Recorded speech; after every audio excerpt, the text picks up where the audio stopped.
l'ambassade des États-Unis dans Port-au-Prince a suivi l'événement qui a passé en Haïti de près. Évidemment, les États-Unis, c'est amis Haïti.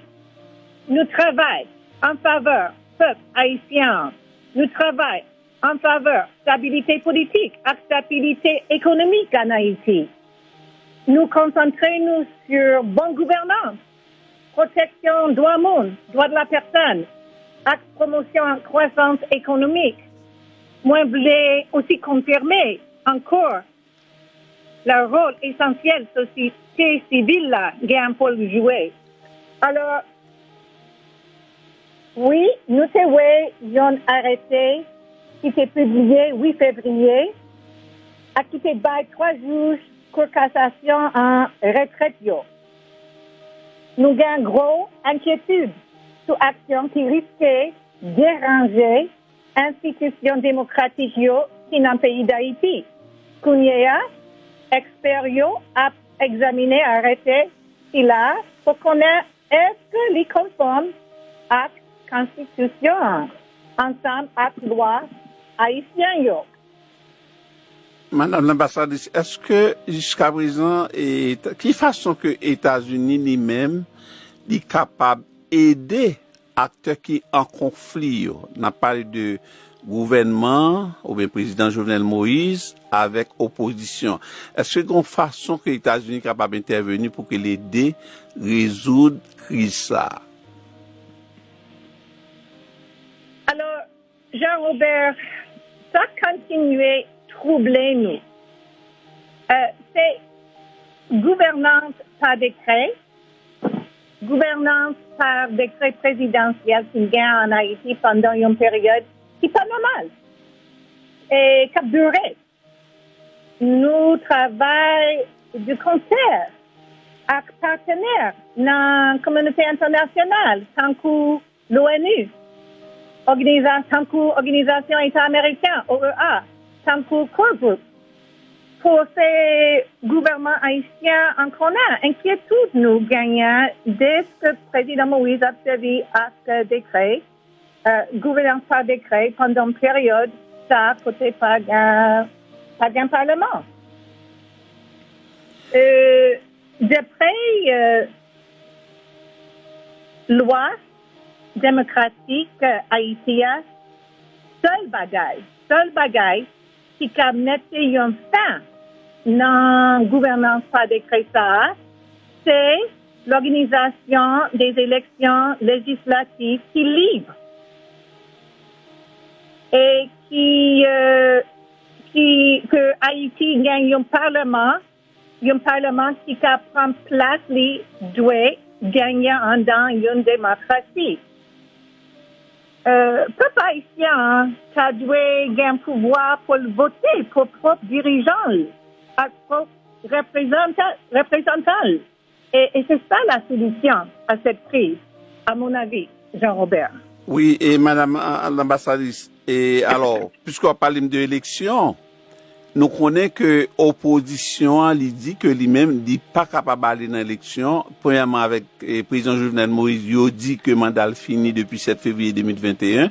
Ensuite, le conseil électoral provisoire, lui-même, que il a décrié parce que il n'est pas fait de façon légale. Qui nous capable supporter une élection, ou bien qui les États-Unis capable de supporter une élection avec un conseil électoral qui décrié ensuite que le conseil électoral ça, opposition pas dans l'élection avec. Jean-Robert, président Biden et secrétaire d'État Blinken, c'est dit, démocratie et droits de l'homme, droits de la personne, gagnent une position centrale dans la politique étrangère américaine. Ça, c'est clair. Alors, nous gagnons, comme on s'est dit, nous gagnons une grosse inquiétude sur n'importe quelle action qui risquait de déranger l'institution démocratique dans le pays d'Haïti. Ou êtes d'accord avec moi, madame l'ambassadrice, que les États-Unis ont un pile critique sur le plan local? Le fait que nous supportions l'idée ensemble avec l'OEA, l'ONU que mandat président Jovenel Moïse a fini le 7 février 2022. Qui réponse ou gagné pour moun sa qui critiquait position États-Unis jeudi à cette question ça alors que yo dit li pas nous pas dit rien le 13 janvier 2020 les présidents Jovenel Moïse ont constaté caducité de Sénat avec tout élu local tout l'autre élu. Jean-Robert, nous à l'ambassade des États-Unis, nous parlons à qui ont bon valeur citoyen en Haïti. Et naturellement, en pile nayo sont très inquiétés. Et ils ont vraiment faire Haïti avancer, surtout dans le domaine économique, dans le domaine sécuritaire. L'élection, c'est un élément essentiel pour maintenir fin à une paralysie politique qui gagne en Haïti depuis une année, depuis plus d'une année.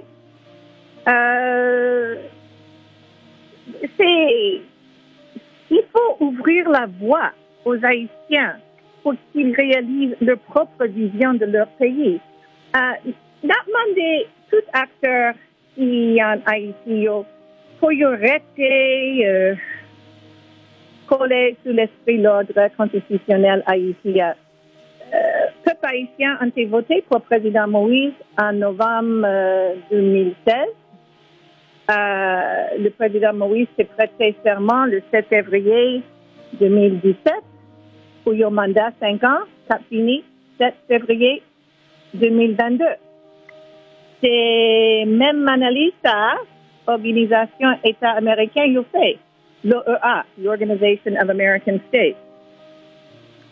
Ça veut dire que les États-Unis, pour qu'on y a, étant donné que nous avons encouragé le gouvernement ou bien le président Jovenel Moïse pour faire élection, ça veut dire que nous connaissons le gouvernement signé récemment un accord avec l'ONU et un basket fund pour que tu mettes 20 millions de dollars là-dedans.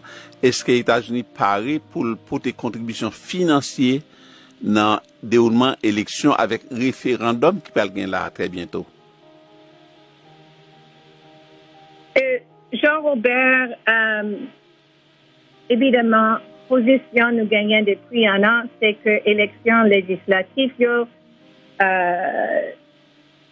yo te doit fait depuis longtemps et période la côté président. C'est-à-dire que les élections législatives doivent être organisées aussitôt que possible, point de vue technique, et afin que le Parlement puisse reprendre son rôle légitime.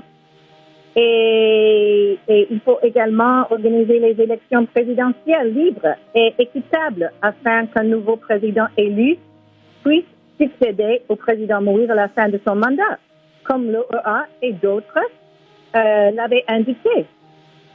Mais, ambassadeur Simpson, est-ce que il y a une question de sécurité pour le déroulement de l'élection et tout? Qui genre de support que eux-mêmes, nous, États-Unis, capables de la police nationale là, et pour garantir sécurité électeurs et même candidats pour capable mener campagne pour l'élection ça que nous supporter. Ben, comme vous savez, peut-être depuis un certain nombre d'années, nous avons travaillé avec la police nationale d'Haïti pour renforcer leur capacité à protéger les citoyens. C'est-à-dire pendant les élections et pendant tous les autres semaines et mois de l'année. Alors, le rôle essentiel de garantir la sécurité d'Haïti, c'est pour la police nationale d'Haïti. Et nous avons travaillé avec des experts depuis plus d'une dizaine d'années pour renforcer leur capacité pour protéger les citoyens haïtiens. OK. Donc, il y a une autre question qui peut être toujours venue sous tapis, et Madame l'ambassadrice, c'est question et déportation nous a fait récemment après et président Joe Biden fin prêter serment alors qu'il était demandé pour te font camper sous déportation tout le monde quel que soit côté le d'après là mais nous en Haïti ICE et fait un pile déportation dans le jour qui passé là. Est-ce que nous avons raison ou une idée de décision ça pour qui ça? Jean-Robert, ça c'est une question pour Department of Homeland Security, ICE. Alors c'est une question pour DHS là dans Washington, Jean-Robert. Oui. Et puis nous connaissons qui fait relation, qui regarde des relations actuellement et Haïti avec nouvelle administration. Est-ce que vous avez contact déjà que l'administration Jovenel Joute là prend avoir pour renforcer les relations entre États-Unis avec Haïti? Comme on t'a dit, président Biden avec notre nouveau secrétaire d'État, Tony Blinken, t'a dit très clairement que démocratie et droits de l'homme gagnent une position centrale dans la politique étrangère américaine. 7 février passé, le gouvernement dit qu'il était découvert une tentative coup d'État qui t'a fait pour assassiner le président Jovenel Moïse. Il a été arrêté 23 personnes, ensuite 23 personnes ont été réduits à 18. Il y a là-dedans un juge cour de cassation, c'est M. Ezequiel da Brésil. Alors, est-ce que nous-mêmes, nous au courant, est-ce que les États-Unis ont une position particulièrement sous tentative coup d'État ça que le gouvernement dit que les découvrir ou bien que les déjouer? Les États-Unis ont suivi la situation en Haïti à concerne, appel aux acteurs politiques d'adresser différences par les moyens paisibles. Nous comprenons, la police nationale d'Haïti a mené une enquête sur 23 personnes qui étaient arrêtés pendant le week-end du 6-7 février. Nous comprenons, le juge du Brésil s'est relâché hier.